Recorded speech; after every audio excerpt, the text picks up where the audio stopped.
that my girls knew much more than their friends who were not having parents as doctors. So I embarked onto a journey of creating information on reproductive and sexual health.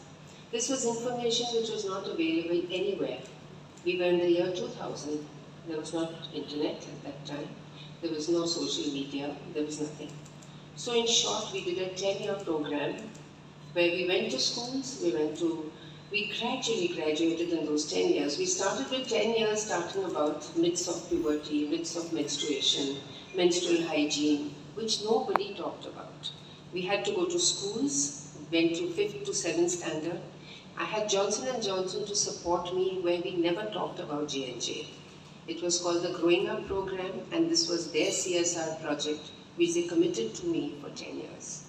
I had a 1,000 volunteer group, of which one of them is very much here today. She stood by my side, Dr. Shah, who is currently the trustee of Metropolis Foundation along with me.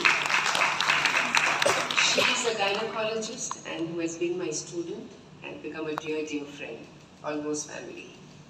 So you see, we started with 5th to 7th standard, talking to kids about puberty, talking about all these issues which I talked about. Gradually went on to the 8th and 10th standard, where we talked about reproduction, we talked about, unwanted pregnancies, we talked about unsafe sex. Those were the days where HIV was very much coming in.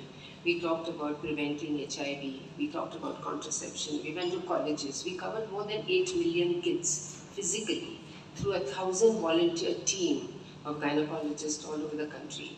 We worked under the banner of Foxy. After we did that, after a year or two, I realized that we are not reaching out to the girls who are school dropouts. We are not reaching out to rural India. And that's when we started the program called Kishori, where we worked in Dharavi, we worked with the girls over there. And frankly, those girls have no time to come and listen, or their mothers don't have the time to send their girls for such information. So we offered them skills. We offered them skills so that they can be financially self-sufficient. It's important to make a girl self-sufficient because today, with so many divorces happening, with so many women remaining single, it's important for them to be self-sufficient and not to be dependent on their husbands. It gives them a sense of fulfillment and independence, that they can do it on their own. It gives them a feeling of confidence. We've seen these young girls grow. In the Dharavi project, it was amazing, absolutely.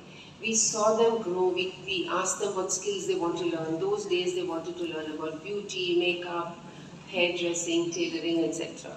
We worked in collaboration with the Sion Hospital and UNICEF. And there I met Dr. Prakash Gurnani, who was heading that unit for this particular project. And today I've worked with him continuously, even today. And he is also one of the trustees of Metropolis Foundation. An amazing man. Unfortunately, today and his family, all three of them are down with COVID, and hence he could not attend. But today what we are doing is similar. What we are doing is similar through the Metropolis Foundation is we are reaching out to the young. We are reaching out to the young mainly through the Too Shy to Ask app. This is an app we have developed digitally, and it's reaching out through various urban areas and rural areas. Unfortunately, in rural areas, the girls don't have their own phones. The only phone belongs only to their father, who does not want to share it with anyone else. Today, there's so much of internet available, there's so much of wrong information available about sexuality that as doctors, we can give the right information so that we can prevent unsafe abortions, unwanted pregnancies. There's so much of sexuality today that in my own clinic, I see a girl who's got 3 to 4 partners going on in a year. A girl having 3 to 4 partners. There's so much of vaginal infection and sexual infection that we need to control it. Because if they have health issues later, which we all know can happen, because they're all exposed to HIV, they're exposed to herpes, they're exposed to